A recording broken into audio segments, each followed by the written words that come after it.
Skills develop करने का कोई सही समय नहीं होता। पढ़ाते पढ़ाते टाइम कब निकल गया, 15 साल पता ही नहीं चला। तो अब इस समय जब जिंदगी थोड़ी सी थमी, लगा कि दिन में 2 घंटे एक्स्ट्रा बढ़ गए, तो सोचा कि नई स्किल डेवलप करते हैं। चलिए क्लास की बातें आपको क्लासरूम में सुनाते हैं।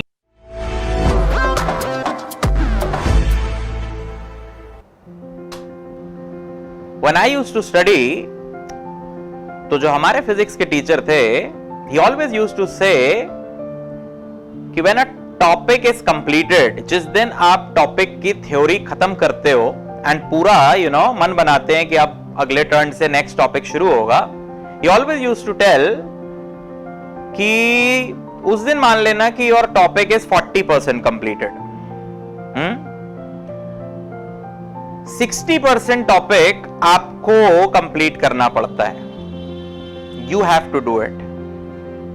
थोड़ा पेन लेना है, थोड़े क्वेश्चंस लगाने हैं, थोड़े न्यूमेरिकल प्रैक्टिस करने हैं, एंड इट इज दिस 60% जो आपका एप्टीट्यूड डेवलप करता है।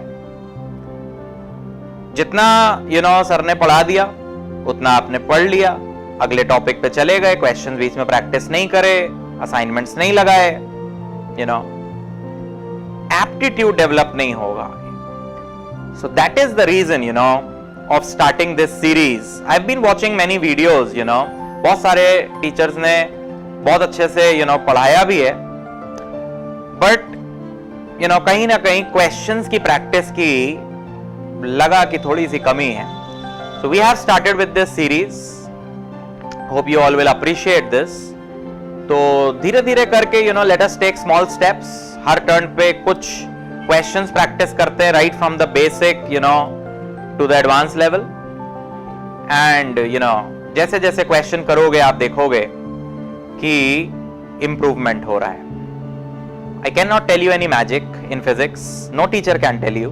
Yes, कोई shortcut नहीं है, कोई टिप्स नहीं है, ट्रिक नहीं है। ऐसे वीडियोस देख के अपना टाइम भी नहीं बर्बाद करिए जहां पे आप थंबनेल पे देख के आगे चले जाते हो कि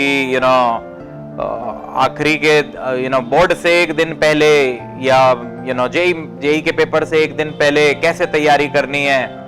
all foolishness. Use your brain, मेहनत करिए, take small steps and keep practicing. So today let us start with a few questions on vectors. Let's start from the very basic triangle and parallelogram law of vectors, कैसे use करना है। Okay, so before I start with the discussion, you can just pause the video here and पहले सारे questions copy कर लो, and then you can tally your solution with mine. Okay,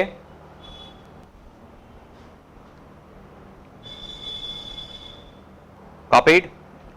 चलिए, before we start with the very first question, let us see क्या basic principles हम लोगों ने use करें vectors में। Triangle law, parallelogram law, vector addition, vector subtraction. Okay, pay attention. तो हम लोगों ने बात करी थी कि अगर एक वेक्टर के हेड से दूसरे वेक्टर का टेल लगी है, तो ऐसे में what are we suppose to do? ऐसे में आपको क्या करना है? आपको ट्राइंगल कंप्लीट करना है, राइट? और ये ट्राइंगल आपको क्या देगा? ये ट्राइंगल की जो थर्ड साइड है, this is going to give you the resultant. अब वो जो रिजल्टेंट है ना, वो खुद भी एक वेक्टर होगा, राइट? तो यानी उसका मैग्नीट्यूड भी आना चाहिए और उसका डायरेक्शन भी आना चाहिए। तो the magnitude of your resultant comes out to be √a² plus b² plus 2ab and cos theta. You remember theta क्या हुआ करता था? Theta used to be the angle between a and b। अब आप ये वाला अगर एंगल कंसिडर कर लोगे तो it will be in the clockwise sense, allowed नहीं है। तो तो अगर ट्राइंगल लॉ में बात करें तो you have to first extend a, और फिर ये एंटी क्लॉकवाइज सेंस में you have to take this angle theta.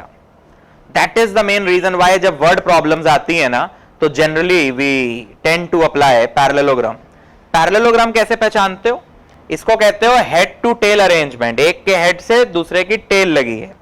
Parallelogram कब कंप्लीट करते हैं? Suppose this is your first vector a, okay, and इसकी टेल से we are starting with another vector b, है ना. आज टेल टू टेल लगी है, तो आज कह रहा है प्लीज ट्राइंगल कंप्लीट नहीं कर देना, क्या करना? पैरेललोग्राम कंप्लीट करना. तो let us complete the parallelogram. बढ़िया. अब आपके पैरेललोग्राम का जो डायगोनल होगा, आई सेड डायगोनल, आपने बाइसेक्टर तो नहीं सुना ना, डायगोनल, वो डायगोनल तुमको आर देता है, रिजल्टेंट देता है, एडिशन ऑफ टू वेक्टर्स देता है, एंड आर का मैग्नीट्यूड तो आपको दिखाई दे ही रहा है. इस सेटअप में, पैरेललोग्राम लॉ वाले सेटअप में, थीटा और भी कंफर्टेबली आप ले सकते हो, बिकॉज सीधे सीधे ए और बी के बीच का ये एंगल आप देख रहे हो एंटी क्लॉकवाइज सेंस में. ओके.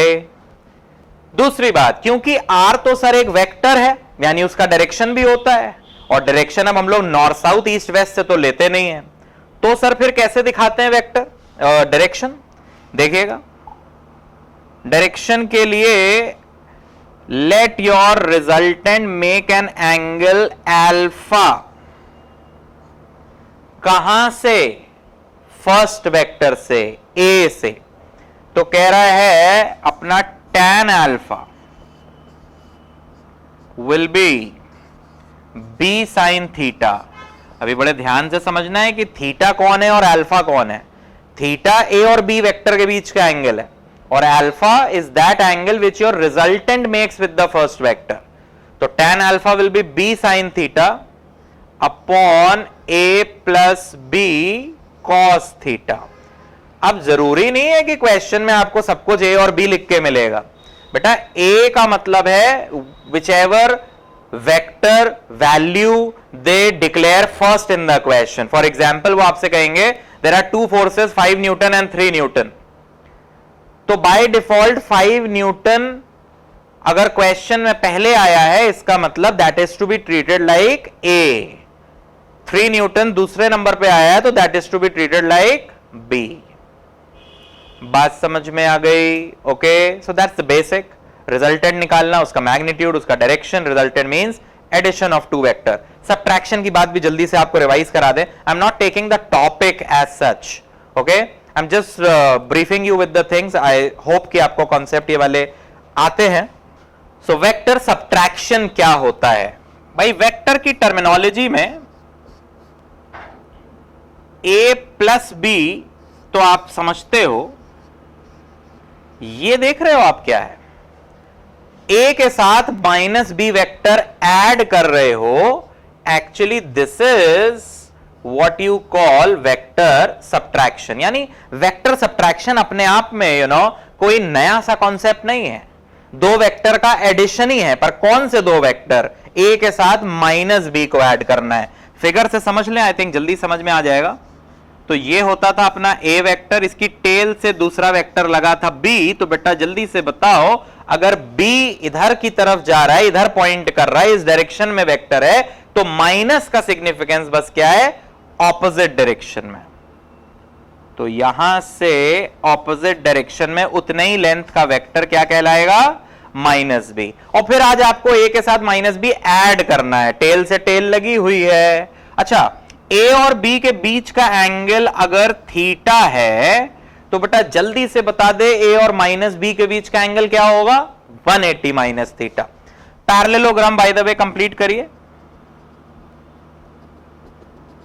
ओके. एंड देन इनका डायगोनल जो होगा वो कौन से दो वेक्टर का एडिशन दे देगा? ए और माइनस बी का. यानी जो हमें चाहिए उसकी वैल्यू एक बार देखें जरा कितनी आती है. तो उसकी वैल्यू इस बार हमारे रिजल्टेंट की वैल्यू क्या आएगी? यानी ए माइनस बी वेक्टर की वैल्यू क्या आएगी? Under root a square plus minus b का square which is same as b square only plus 2ab, क्योंकि मैग्नीट्यूड तो माइनस बी का बी के बराबर ही होगा ना, कॉस, हाँ जी ए एंड बी के बीच का एंगल थीटा है, पर आप तो इन दोनों का रिजल्टेंट निकाल रहे हो ना, तो इनके बीच का एंगल क्या लोगे, कॉस 180 माइनस थीटा। यस, अब इतना तो ट्रिग्नोमेट्री में सीख गए होगे कि cos 180 माइनस थीटा कितना होता है, minus cos theta. So that minus will come out and your final result is going to be a square plus b square, वो माइनस थीटा यहां आ जाएगा, so minus 2ab cos theta. अब अगर confusion से बचना चाहते हो तो ये जो बॉक्स में है this is your final expression. Even तो हमने डिराइव करके दिखा दिया कि वो माइनस कैसे आता है, पर you know generally people tend to get confuse कि क्वेश्चन में लिखा था कि two vectors, two forces 5 newton and 3 newton are acting at 60 degree, yes और no, find a minus b vector suppose.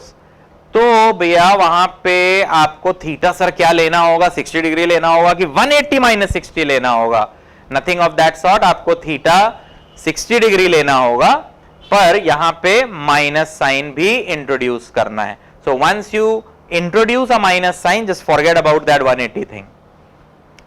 Is that clear? Okay, पर derivation of course आपको आना चाहिए। चलिए अब क्वेश्चंस की तरफ चलते हैं। First basic question, resultant of two equal forces. तो जब इक्वल बोल रहा है तो F1 F2 लेने की जरूरत नहीं है, चुपचाप F ले लीजिए। और फोर्सेस कैसे लग रहे हैं, राइट एंगल पे। रिजल्टेंट की वैल्यू कितनी बता रहा है, 1414। तो आप जान चुके हो कि रिजल्टेंट का एक्सप्रेशन बेटा क्या आता है, under root a square plus b square. अब ए और बी से क्या फायदा, दो इक्वल फोर्सेस है, तो आप कह दो under root f square plus 2f into cos, दोनों के बीच का एंगल क्या दिया है, 90 डिग्री। एंड बेटा cos 90 क्या ले लोगे, 0। रिजल्टेंट की वैल्यू क्या दी हुई है, 1414। ओके, ये क्या आ गया अंडर रूट के अंदर, 2f स्क्वायर, वो टर्म 0 हो चुका है, तो under root 2f square, right. That simplify, तो 1414 f स्क्वायर अगर रूट के बाहर आएगा तो f बाहर आ जाएगा, this will be f root 2। आप जानबूझ के उन्होंने वैल्यूज इस तरीके की दी हुई थी कि रूट 2 आप जानते हो इज 1.414, तो वो सीधे सीधे इसको कैंसिल करेगा और यहां 1000 देगा, तो अपनी फोर्स कितनी आ गई जी, 1000 newton. Is that clear? Simple, most basic question. Let's move on to the next one. Again इस क्वेश्चन में बोल रहा है कि we have two equal forces, so let them be f. एक कंडीशन लिखी हुई है क्वेश्चन में, स्क्वायर ऑफ देयर रिजल्टेंट, जो बोल रहा है वो पहले लिख देते हैं, square of their resultant is 3 times their product. किसका प्रोडक्ट भाई, फोर्सेस का प्रोडक्ट। तो अगर फोर्सेस F और F हैं तो उनका प्रोडक्ट क्या हो जाएगा, F इंटू F क्या हो जाएगा, F स्क्वायर। ये क्या लिखा, ये जो कंडीशन क्वेश्चन में दी हुई है वो ही लिख दिया। अब इसको अप्लाई कर लेते हैं, दो इक्वल फोर्सेस, उनके बीच का एंगल हमें नहीं पता है, so let it be theta. तो बताइए उनका रिजल्टेंट क्या हो जाएगा, under root f square plus 2ff cos theta. और क्योंकि r के ऊपर स्क्वायर लगा हुआ है तो उनका रूट गायब हो गया, तो r स्क्वायर क्या बोल रहे हो बेटा, f square plus 2f into f cos theta is equal to 3 times, condition के हिसाब से यहां क्या आ जाएगा, f स्क्वायर। रूट समझ गए ना कैसे गायब हुआ, बिकॉज r स्क्वायर लिखा था। चलिए लेट अस सिंप्लीफाई, सो 2f square plus 2f square cos theta. तो एक काम करते हैं, 2f स्क्वायर कॉमन ले लेते हैं। Yes, 2f square plus 2f square cos theta में से 2f स्क्वायर कॉमन ले लिया, तो क्या बचा, 1 प्लस कॉस थीटा, और यहां क्या है 3f स्क्वायर, तो f स्क्वायर से f स्क्वायर कैंसिल हो गया, 2 नीचे ले जा बेटा, तो 1 प्लस कॉस थीटा क्या आ रहा है जी 3/2 है ना 1.5, तो अपना कॉस थीटा क्या आ जाएगा जी 1.5 माइनस 1 मतलब 0.5 हाफ, तो कॉस थीटा अगर हाफ आ जाता है तो थीटा क्या हो गया साहब 60 degree. So angle between those two forces क्या आया जी 60 डिग्री। ठीक, बेसिक समझ में आ रही है, सिर्फ रिजल्टेंट पे अभी काम कर रहे हैं, कैसे उस फॉर्मूले को यूज करना है, सिर्फ उतना। Let's proceed to the next question. Okay, अच्छा क्वेश्चन है, ग्रेटेस्ट और लीस्ट फोर्स की कुछ बात कर रहा है, ग्रेटेस्ट एंड लीस्ट रिजल्टेंट की। अच्छा एक बात बताओ, जूनियर क्लासेस में अगर कोई बंदा इस डायरेक्शन में 5 न्यूटन फोर्स लगाता है और एक दूसरा बंदा भी इसी डायरेक्शन में लेट्स से 3 न्यूटन फोर्स लगाता है, यानी दोनों मिलके एक ही डायरेक्शन में धक्का दे रहे हैं, तो आपसे हम पूछ दें नेट फोर्स क्या लगी, तो आप क्या कहोगे? क्या उसके लिए आपको रिजल्टेंट और उनके फॉर्मूले ये सब आने की जरूरत थी? नो, आपको मालूम था कि अगर दोनों फोर्सेस एक ही डायरेक्शन में लगेंगी तो you are simply going to add them, 5 plus 3, yes, greatest resultant.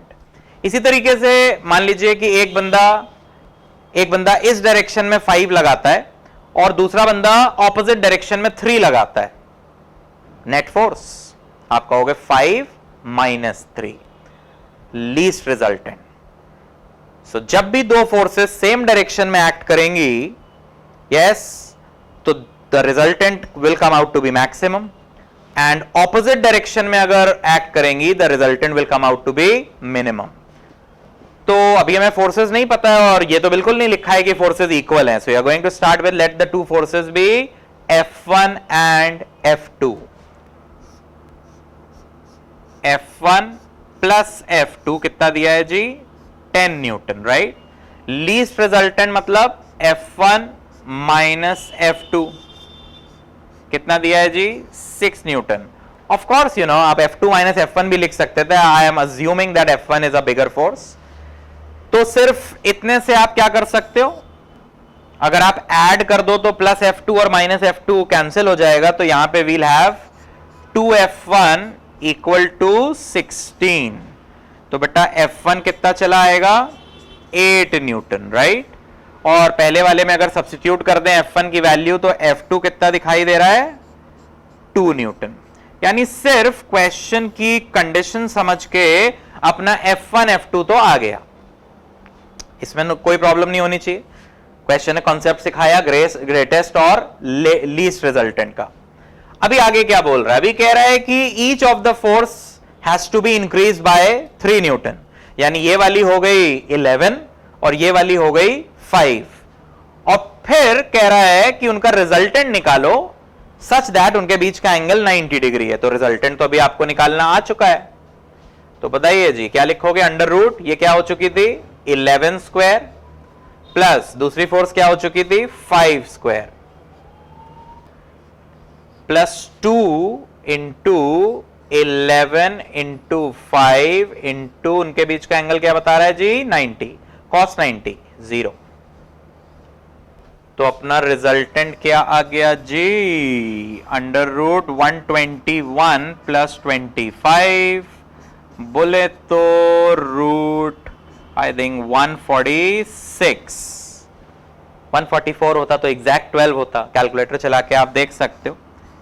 So this is रफली 12.1 Newton. That's your final answer.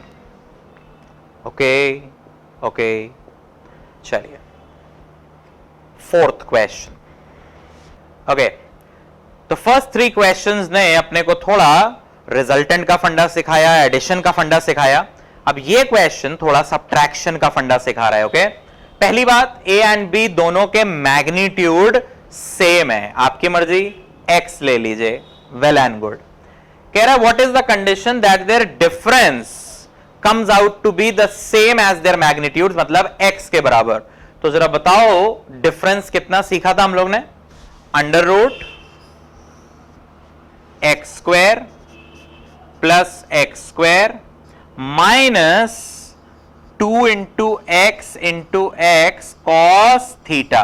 भाई उनके बीच का एंगल तो नहीं पता है ना, तो ये हो गया उन दोनों का सब्ट्रैक्शन a माइनस बी। और कंडीशन के हिसाब से a vector minus b vector किसके बराबर आना चाहिए? उसका मैग्नीट्यूड किसके बराबर आना चाहिए? a और b के खुद के मैग्नीट्यूड के बराबर, जो कि आप x मान चुके हैं। So this should be equal to x। I hope you got the condition. Let's square both the sides. जब आप स्क्वायरिंग करोगे तो इधर का रूट हट जाएगा।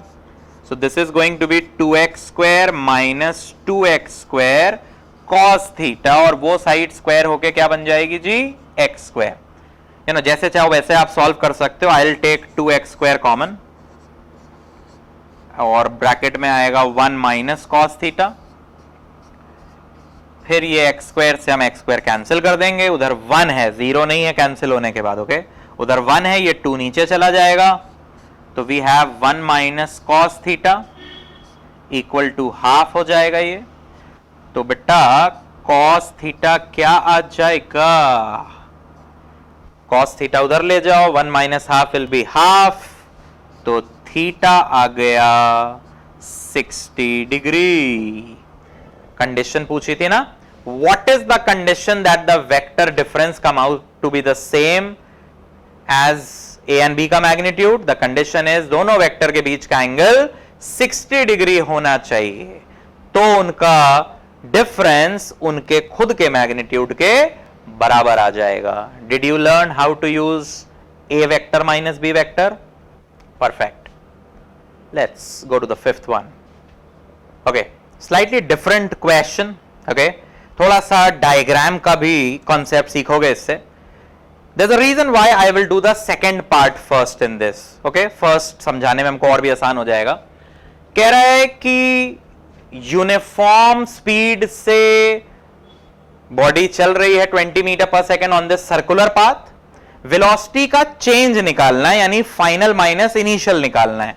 और सेकेंड पार्ट में कह रहा है from A to B। A to B मतलब B फाइनल है, A इनिशियल है। तो सेकंड पार्ट के लिए अगर हम आपसे बात करें तो बेसिकली वो आपसे ये निकलवा रहा है बेटा, VB minus VA final minus initial है। तो वेक्टर सब्ट्रैक्शन टैकल कैसे करना है वो देखो। तो डायग्राम के हिसाब से VB किधर जा रहा है? नीचे बनाया है आपने एरो, है ना। और VA किधर जा रहा है? VA is going towards right. तो जल्दी से बताओ माइनस VA किधर होगा? Towards left. समझे जी? और सब्ट्रैक्शन हम पहले ही बता चुके हैं, it is as good as adding VB के साथ माइनस VA वेक्टर। तो ये रहा VB वेक्टर, ये रहा माइनस VA वेक्टर, टेल से टेल लगी है, एंगल उनके बीच में 90 डिग्री है। तो आपको मालूम है कि इनका एडिशन पैरेललोग्राम बना के आप दोगे, डायगोनल लगाओगे, यही तुम्हारा VB माइनस VA वेक्टर हो जाएगा। और कितना आएगा? अंडर रूट, बताइए, VA square plus VB square minus 2VA VB and cos, उनके बीच में एंगल क्या दिख रहा है? 90। तो बेटा cos 90 तो 0 हो जाएगा, उसकी हम बात भी नहीं करते इसीलिए। तो बताइए VA और VB दोनों के मैग्नीट्यूड क्या दिए हुए हैं? 20। तो ये आ गया 20 का स्क्वायर प्लस 20 का स्क्वायर, और रूट भी लगा हुआ है। यस, तो सिंप्लीफाई होके ये तुम्हें क्या देने वाला है? 20 रूट 2 मीटर पर सेकेंड। ये आ गया आपका VB माइनस VA। तो अगर डायग्राम के कॉन्सेप्ट्स क्लियर है ना, तो कई बार बड़ा एडवांटेज मिलता है आपको। तो चेंज निकालना था, VB माइनस VA निकालना था, हमने क्या करा? हमने सिर्फ VA अगर राइट में जा रहा है तो माइनस VA लेफ्ट में कर दिया एंड रिजल्टेंट निकाल दिया। अब इससे बेटा हिंट लेके जरा ये बताओ, if they ask me first part में फ्रॉम A टू C, देखना ध्यान से देखना, ए टू सी का मतलब वो हमसे निकलवा रहा है VC माइनस VA। तो इसको अगर आप इस तरीके के डायग्राम पे कन्वर्ट करोगे, जिसकी जरूरत नहीं है, तो just try and understand.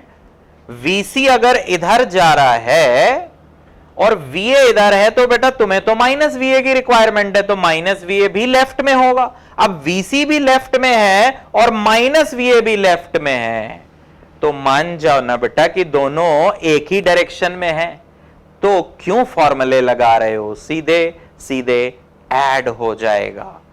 There's no need of any diagram, there's no need of any formula, it's basic common sense, okay? VC अगर लेफ्ट में आया है तो माइनस VA भी लेफ्ट में आ रहा है, तो दोनों सीधे सीधे ऐड हो जाएंगे। There's no need of any formula। तो VC 20 है, उसका मैग्नीट्यूड आई मीन, यस, और इनका भी मैग्नीट्यूड 20 है, तो ये आ गया आपका 40 मीटर पर second. Is that okay? VA का मैग्नीट्यूड 20 है, तो माइनस VA का मैग्नीट्यूड तो 20 होगा ना जी। और ऐड क्यों किया सर? क्योंकि VC और माइनस VA दोनों एक ही डायरेक्शन में है, तो क्या जरूरत थी फॉर्मूला लगाने की, सीधे ऐड कर दो। चलिए, thank you very much. So I hope you were able to brush up your concepts in vectors with these 5 examples today. Yes, you can tell me in the comments what more do you need. आपके suggestions दे सकते हो, अपने criticisms भी दे सकते हो, and we'll meet on the next turn with a few more questions. Thank you very much.